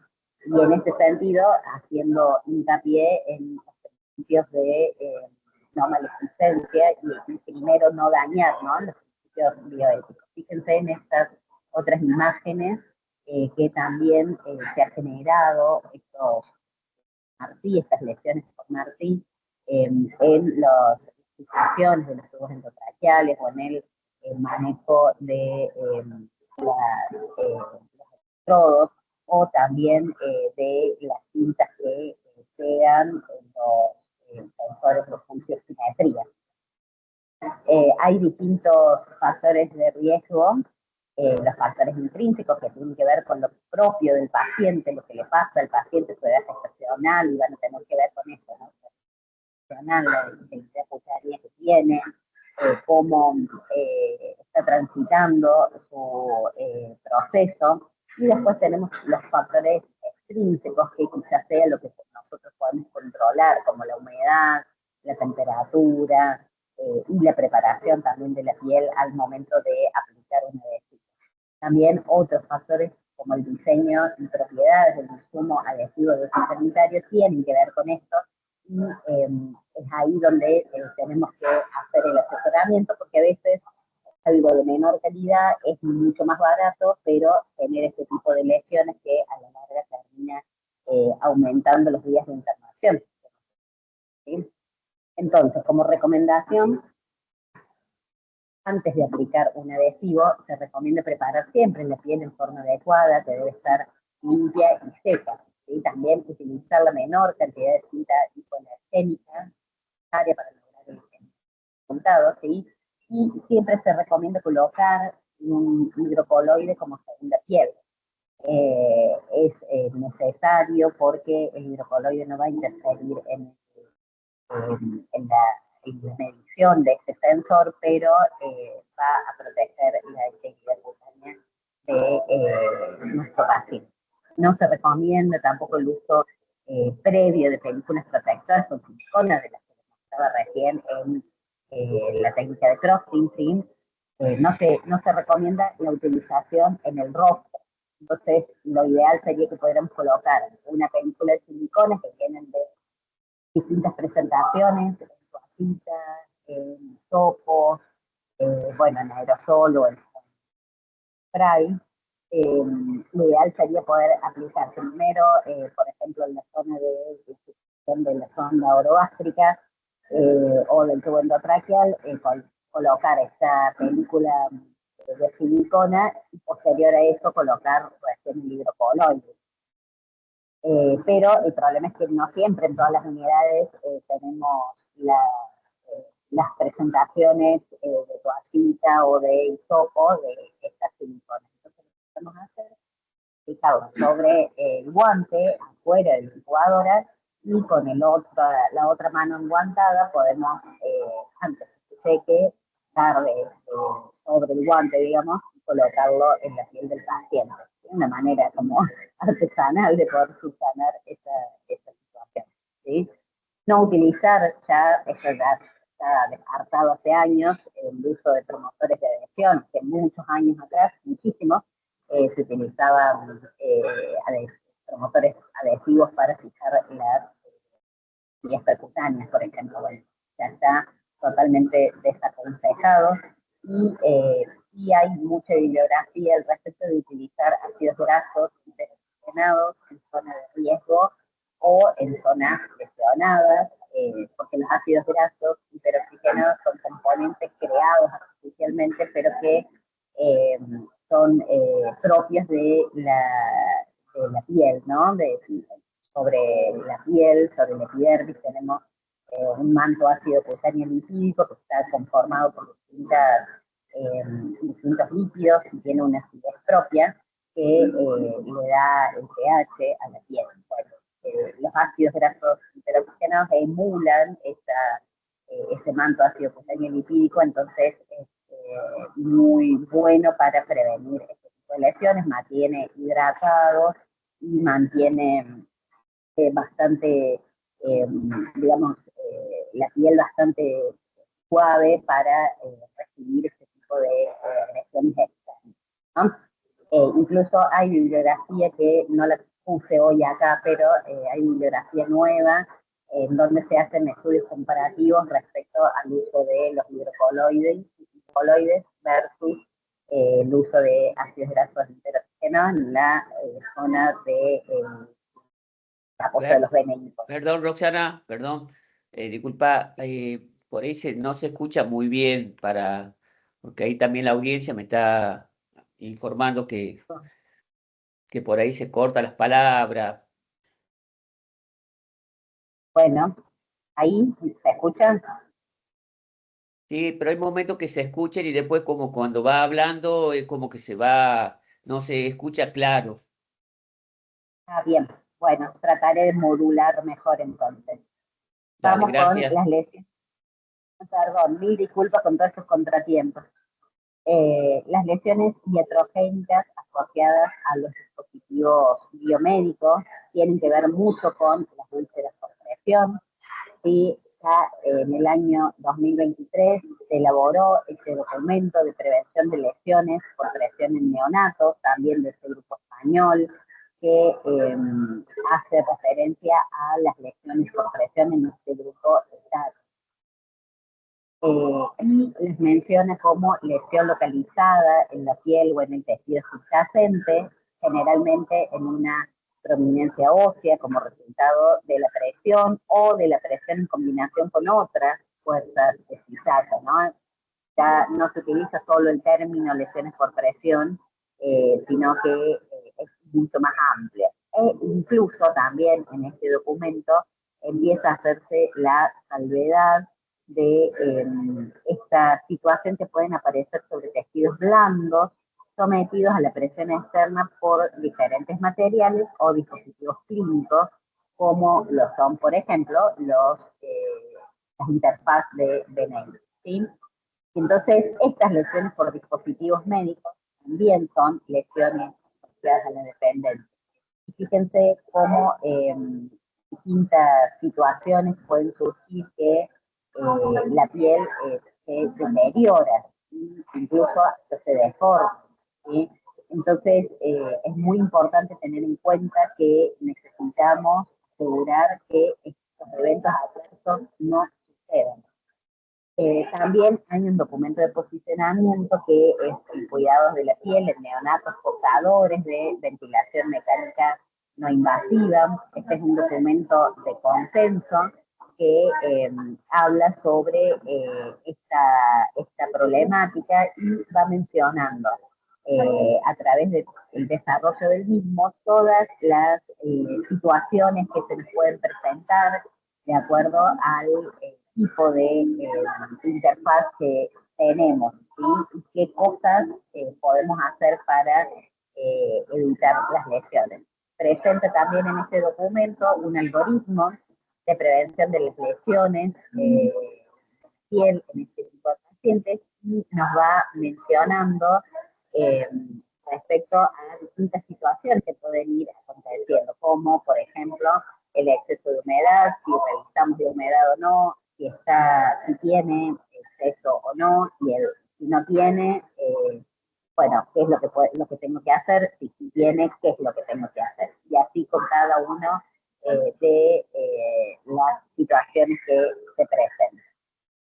Bien. Bueno, también hay resúmenes en este sentido sobre los lugares que pueden afectarse, ¿sí? Más frecuentemente, como el tabique nasal, como el rostro, como la mano, depende del dispositivo clínico que estamos utilizando, va a estar ubicada en la zona anatómica. Y por lo tanto, nos permite identificar con más facilidad los factores de riesgo y con eso poder hacer un plan de cuidado acorde a cada paciente. El sistema de clasificación de este tipo de lesiones por presión son la misma que se utiliza en todos los grupos etarios, que se divide en 4 categorías, o 4 tipos, ¿sí? En donde a medida que va pasando la hipoxia tisular o la injuria tisular, va a ir profundizándose cada vez más, ¿sí? Entonces vamos a tener desde la categoría 1, que es el eritema no blanqueable, ¿sí? Cuando vemos que hay una zona enrojecida, y puede pasar paulatinamente o puede pasar en pocas horas a una lesión categoría 4, como es la pérdida total del espesor de los tejidos, o no clasificables, como esta que vemos aquí abajo, en el círculo rojo, que en pocas horas se desarrolla por la injuria tisular, falta el oxígeno en esta zona, y se genera esta gran lesión que hasta que no debilidemos y retiremos toda esa placa necrótica, no sabemos en qué categoría va a estar. Entonces, la idea es que ustedes se lleven ese concepto porque de la misma forma que se escaran los pacientes adultos, también sucede en este grupo de etario, ¿no? Y entonces tenemos, como en adultos tenemos la escala de Braden, en pediatría utilizamos la escala de Braden-Q, en neonatología se utiliza esta escala validada, que es la escala de valoración de la aparición de úlceras por presión en neonatos, que tiene que ver con distintos parámetros como la movilidad, la actividad, la nutrición, la humedad, y también tiene que ver con la edad gestacional de nuestro paciente. Esto nos va a dar un puntaje y en virtud de ello nos va a poder determinar qué riesgo tiene nuestro neonato de desarrollar lesiones por presión. También se creó para esto un decálogo para la prevención de lesiones cutáneas relacionadas con la dependencia, y la idea es que lo podamos tener, digamos, como de cabecera, ¿no? Como de consulta y de cabecera, y tiene que ver con la valoración, con diseñar los planes de cuidado estandarizados para prevenir estas lesiones, fomentar todo lo que es la técnica piel, ¿sí? Y los cuidados seguros y centrados en la familia, que nos va a permitir también darle a la familia la autonomía necesaria para poder trabajar o tratarlo, o digamos poder llevarse su hijo en el momento del alta con mayor seguridad. Tiene que ver también este decálogo con el aseo y la hidratación, con controlar el exceso de humedad. Sabemos que los prematuros, por ejemplo, hay jugadoras tienen servocontrol, pero tienen un grado de humedad alto, y que además de prevenir las infecciones, tenemos que vigilar la aparición de lesiones por presión que van a estar, digamos, más... Roxana, perdón. Sí. Roxana, perdón que te interfiera. ¿Pusiste alguna imagen? Porque no se ve ninguna imagen, ¿no? Solamente se ve un link. Ah, se ha quedado la imagen. Ay, Dios. Bien, a ver. Volvemos a la llamada. Compartimos de nuevo. ¿Sí se ven? Ahí sí ahí se ve perfecto. Bien, bueno, seguimos entonces, que está el decálogo de la prevención, que habla también sobre los registros, habla sobre proteger la piel de los distintos dispositivos clínicos y de los adhesivos, ¿sí? Entonces va punto por punto relatando todas las cosas que les estuve contando. Entonces, como, digamos, conclusión de esta parte, es proteger la piel con segunda piel, que puede ser con cualquier elemento, ya lo hemos dicho, los ácidos grasos hidrogenados, los hidrocoloides que vienen en distintas presentaciones, de distintas marcas, de distinto grosor, de distintos tamaños, son dispositivos que se pueden cortar y poder trabajar con ellos. También vienen las espumas poliméricas, que también vienen de distintas marcas y nos permiten a veces como redistribuir la presión, ¿sí? Nada de esto reemplaza a la rotación, o sea, podemos colocarle estos dispositivos abajo de la interfaz, pero siempre tenemos que aliviar la presión, lo mismo que la rotación del paciente cada 3 horas. Un poquito sobre el manejo de las infiltraciones, son otras lesiones también que aparecen cuando una solución, que puede ser descitante o no, sale de manera inadvertida en el tejido, ¿no? Sale fuera del vaso sanguíneo y puede provocar este tipo de lesiones que van a generar también una injuria, dolor, riesgo de infección y bastantes problemas asociados a nuestro recién nacido, ¿no? Las recomendaciones, bueno, también utilizar escalas validadas. Tenemos esta que es la escala inicial sobre observación, que va a definir en el estadio que está y cuál es lo que hay que hacer respecto al estadio, es decir, mientras más rápido encontremos que está extravasada la solución, más cosas podemos hacer en función de no perder este tejido, ¿sí? Y es un protocolo que vamos a tener que trabajar con todo el equipo de salud, porque a veces hay que hacer algunas técnicas, como la de Gauss, que es administrar ciertas soluciones o ciertos medicamentos que, por supuesto, tienen que estar en consenso con el equipo médico, ¿sí? Y una vez que sucede, digamos, tratar la herida de manera como se trata todas las heridas. Ahora vamos a hablar también un poquito sobre eso.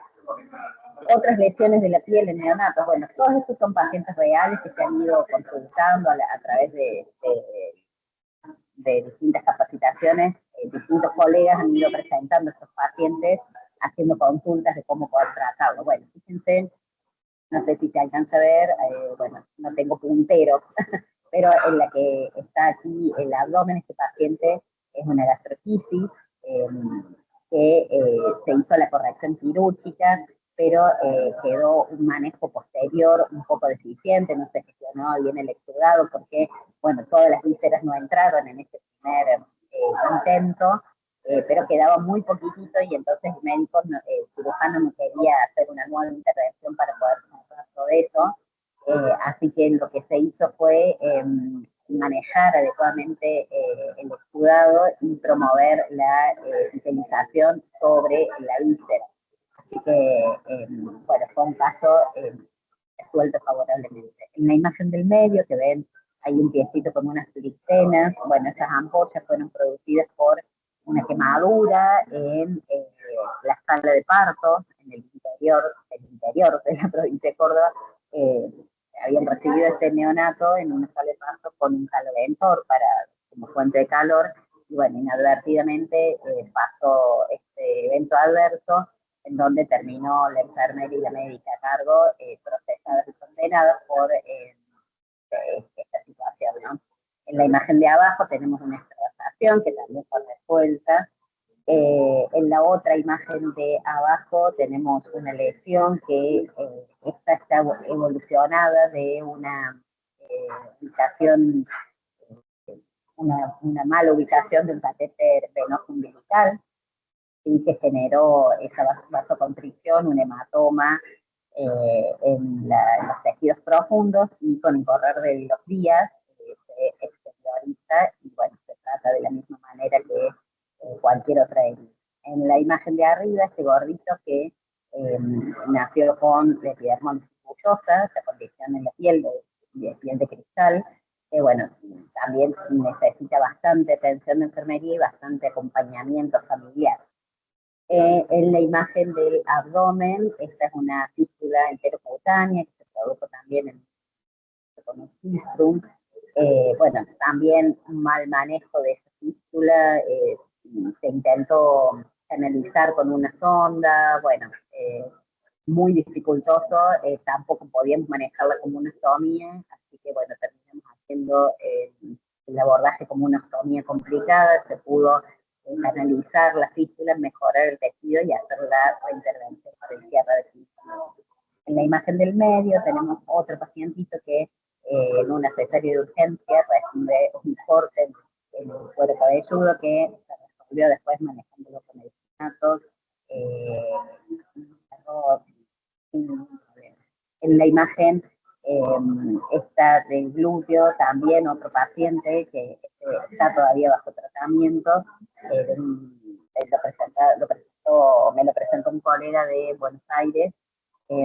También un paciente con mucha dificultad, hipertenso pulmonar, con óxido nítrico, muy complejo, con cateterismo también umbilical y paso de las drogas inotrópicas. Al empezar a pasar estas drogas inotrópicas empieza a generarse esa lesión que por supuesto le suspenden la administración por esa vía, pero se generó primero un hematoma y ya después se genera esta gran lesión que es producto de eso y que ahora hay que ir preparando este lecho para reparar. En este caso también, pero fue menor la lesión. En la imagen de abajo, un pacientito en prematuro extremo, fíjense la fragilidad capilar que presenta, como al solo contacto con la manipulación, su tejido se rompe, ¿sí? Y el proceso, hay que recordar siempre que el proceso de cicatrización, independientemente de la edad del paciente y del tamaño de la lesión, siempre va a ser el mismo. A ver, después de que se produce la injuria, ¿sí?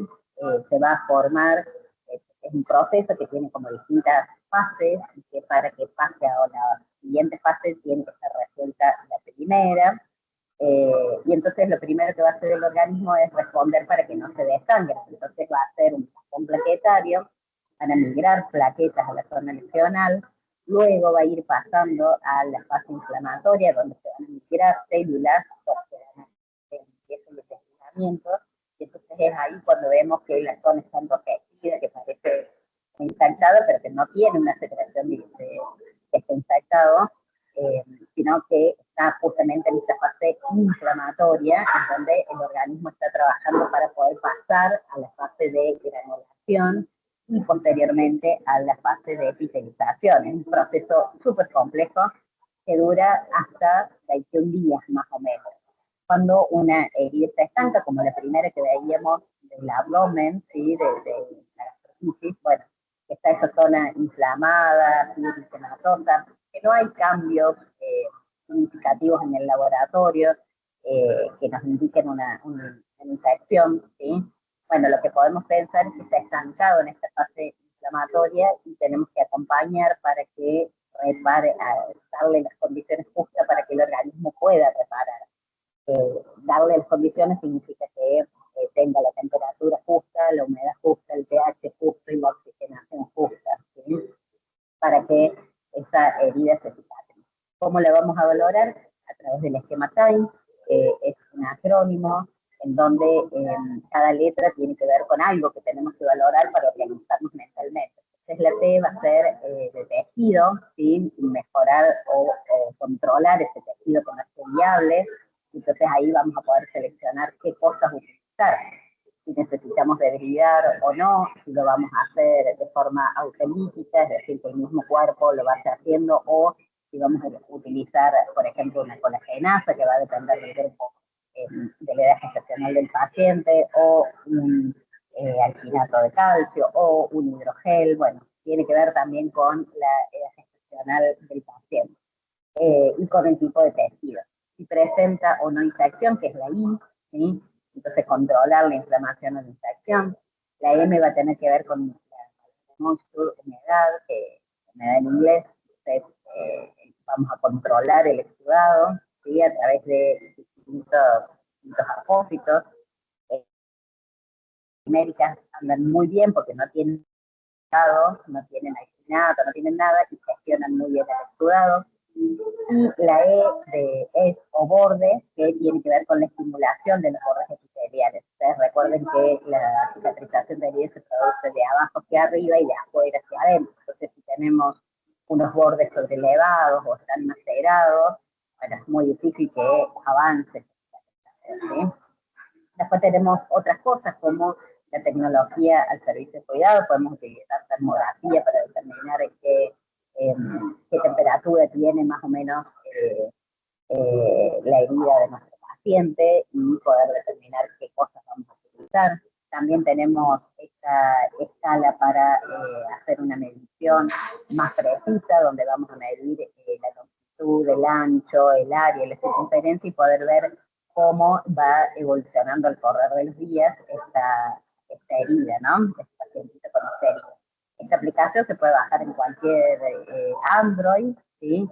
Y es muy útil para hacer estas mediciones. La de termografía, por supuesto que no, porque se requiere una cámara termográfica para poder hacer la valoración. Entonces, como conclusión, ¿sí? Para ir cerrando, ¿qué tenemos que hacer? Programar los accesos venosos, evitar pasar drogas irritantes por vías periféricas, proteger siempre la piel con apósitos que actúen como segunda piel, evitar el uso de cintas directamente, ¿no? Sobre la piel, favorecer la rotación de decúbitos, utilizar las superficies especiales de manejo de presión, como las colchones de gel, de agua, los nidos especiales, favorecer siempre digamos, la postura de nuestro recién nacido y siempre revisar, ¿no? Nada reemplaza al ojo. Y en esto tenemos que ayudarnos y apoyarnos en la familia. Por eso es tan importante el cuidado seguro y central en la familia, porque son cosas que la familia nos puede ayudar en verificar los puntos de apoyo, verificar que no parezcan sistemas no blanqueables y demás. ¿Sí? Por supuesto, también asegurar una nutrición adecuada, que esto que hablábamos de leche, intestino o microbiota del intestino con la piel, ¿sí? Va a tener que ver con eso, ¿no? Entonces, si es posible, si el paciente no puede nutrirse de manera convencional, por lo menos favorecer lo que es la nutrición trófica a través de unas pequeñas gotitas en los carrillos. Bueno, como conclusión, brindar los cuidados seguros va a mejorar todos estos indicadores de calidad de atención que estuvimos viendo que la OMS ya lo toma como tal, ¿sí? Generar estos espacios donde multipliquemos los conocimientos que vamos adquiriendo va a favorecer también en esta situación de la seguridad de los pacientes y también formar partes de redes de apoyo profesional nos va a dar tranquilidad en la práctica, ¿no? Y en ese sentido, yo siempre dejo a disposición la gente de Propato, por supuesto que tiene mi número, Gustavo, bueno, todos los chicos, por cualquier consulta. Acá también les dejo el QR para que puedan agendar el WhatsApp. Y bueno, a disposición para lo que necesiten, bibliografía o alguna consulta técnica en el caso de algún paciente, por supuesto que siempre atenta a lo que ustedes necesiten. Bueno, hasta acá llegamos, pido disculpas por todas las interferencias y todas la complicación de la transmisión. Excelente, Rosana. La verdad que un tema muy interesante, que es algo que por ahí uno no lo tiene en cuenta, o por ahí quizás no tenemos por ahí los medios y los cuidados para brindar el cuidado de la piel en el recién nacido y más en los prematuros, ¿no? La verdad que hay muchos dispositivos que se están utilizando como alternativas, como que estamos utilizando el CPAP, el BNI, y bueno, la verdad que es una linda experiencia. Y bueno, quiero preguntarle a la audiencia si tienen alguna duda, quieren hacer algunas consultas, al igual bueno, Roxana ahí dejó su mail, dejó su teléfono, para que le hagan cualquier tipo de consulta. Así que no, excelente, Roxana. La verdad que te están saludando, excelente charla, muchas gracias. Así que nada, Disculpen todas las introducciones. Bueno, hola, hola. sí, bueno, muchas gracias a ustedes. Disculpen las improvisidades que hemos ido teniendo, ¿no? Tratamos de conectarnos lo mejor posible, pero bueno, a veces se complica. Eh, Bueno, Pablo, termina de decir lo que querías decir vos. Bien, no, lo que te quería, eh, más que todo quería agradecer al público presente de la audiencia. Justo está haciendo una consulta, Judith, con el uso de productos neonatos. Su colega, ¿no le cuestionan en bebé? Bueno, siempre las cosas nuevas se cuestionan, ¿no? Siempre. Nos llevó a nosotros, por lo menos en nuestra unidad, ya esto hace muchos años, ¿no? Pero nos llevó mucho tiempo cambiar la mentalidad del equipo en general, pero sosteniéndolo con la bibliografía, que hay mucha gente que estudia mucho sobre el tema, eh, sosteniendo con la bibliografía y, bueno, con la experiencia clínica de otros colegas, creo que se puede utilizar. Es decir, tratar de implementar y generar el cambio, porque justamente lo primero que tenemos que hacer es no dañar. Entonces, tenemos avances, así como Favaloro creó el bypass en la cirugía cardíaca, bueno, el cuidado de la piel y de la integridad cutánea y la cicatrización avanzada de heridas se han, digamos, actualizado en los últimos años. Entonces, hay congresos solamente de esto. Entonces, creo que hay mucho sustento bibliográfico para poder refutar y para poder convencer a nuestros colegas que tenemos el mejor criterio posible. Bien, buenísimo, Roxana, buenísimo. Eh, lo que te están preguntando si después la bibliografía, que es muy interesante, si se lo puede enviar por mail a toda la gente que se conectó. No sé si es factible, Alejandro. Sí, no hay problema. Si me pasan las cosas, junto con los certificados podemos enviarle el resto de la información. Igualmente, bueno, los chicos de marketing, una vez que termina, que finaliza el evento, descargan el video y lo suben a la plataforma que dije antes de YouTube. Así que también va a Bien, estar como para que vuelvan a verlo. Pero si tienen la bibliografía, me la pasan y el que me lo pide se la reenvío. buenísimo. Roxana, otra consulta que me están haciendo, dice, tengo una consulta recomendable para colocar Cabilón en el tabique nasal y después colocar el apósito hidrocoloide antes de poner al paciente el CPAP. Eso mismo, sí, sí, así se haría. Por eso es importante saber qué presentación tienen de esta marca comercial. La marca Cabilón viene en hisopo, viene en toallita y viene en spray. Bueno, la del spray no está recomendado porque se volatiliza y el niño puede aspirar. Entonces, lo que se recomienda hacer, si no tenemos presentación en hisopo que podamos colocar directamente sobre la zona, es colocarla sobre el guante y con un dedo pasar antes que se seque y colocarlo ahí en la zona donde se va a acción. Posterior a eso se coloca el hidrocoloide y se coloca. Bien, buenísimo, Roxana. Roxana, hay otra consulta que me está haciendo María, con respecto a la fijación del tubo endotraqueal en el paciente pediátrico. Lo que consulta es qué sugiere en el tema de la fijación, utilizar el adhesor o directamente el coloide, los apósitos coloides. Bueno, el adesol es un fijador, un promotor de adhesión que no se debería utilizar. No sé si es el mismo adesol que estamos hablando todos. Lo que sí se recomienda es utilizar estos productos siliconados como el Cabilón, hay otras marcas también, bueno, no recuerdo ahora en este momento, pero de otras líneas de Combotec, no sé, hay un montón de marcas que son silicona, pero siempre el hidrocoloide por arriba. O sea, si tenemos las dos cosas, utilicemos las dos cosas. Si tenemos solo el hidrocoloide, pongamos siempre el hidrocoloide. Si tenemos solo el spray, bueno, lo podemos colocar, pero tenemos que saber que eso solo lo que hace es aislar la piel de la humedad que se va a generar con la tela de encima, ¿sí? No va a tener como esa distribución de la presión que podría llegar a tener o de la fricción el hidrocoloide, ¿sí? Así que es preferible siempre usar el hidrocoloide también. Bien, buenísimo, Roxana, buenísimo. Hay muchas consultas, ¿no? Pero te doy una más para que si no, no llegamos con el tiempo. Lo mismo, la audiencia le puede mandar un mail haciéndole las consultas a Roxana, que ya dejó en la pantalla, y también su número de teléfono.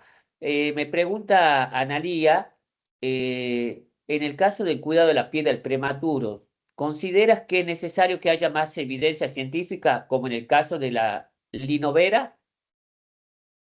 Sí, sí. Bueno, hoy justamente me consultaron al chat sobre el Linovera, que son los ácidos grasos hiperoxigenados, una de las marcas comerciales que tiene estos ácidos grasos. Hay bibliografía, pero no hay tanto desarrollado.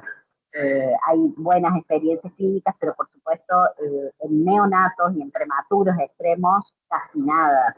Entonces, también está bueno que podamos ampliar esos conocimientos y podamos crear nueva bibliografía. Los exámenes me gusta mucho escribir, me incluyo, pero la idea es poder hacer estas experiencias clínicas, ¿no? El tema es que, por supuesto, tiene que estar desde la bioética observado, pero no hay tanta bibliografía del uso del Linovera en prematuros extremos. Y en recién nacidos hay mucho, incluso hay documentos que se han hecho de posicionamiento respecto, y en muchos de estos documentos que yo les estoy mostrando habla del ácido graso hiperoxigenado, pero sí hace la diferencia de las edades gestacionales. Bien, buenísimo, Roxana. La verdad que la experiencia tuya, y hoy se están sacando muchas dudas, la audiencia que está participando. Y la última, y no te molesto más, porque es interesante la pregunta que me está haciendo Zulma con respecto a la fijación del tubo traqueal. Dice, se está usando Tensoplast. ¿Igual se debería colocar hidrocoloide? Creo que el Tensoplast y el hidrocoloide. No conozco bien cómo es digamos, la composición física y química del producto, pero creo que tiene algo de hidrocoloide. Digamos, me parece que Propato también vende, sácame la duda, Ale, unos dispositivos para fijación, ¿no? Que tienen hidrocoloides y demás.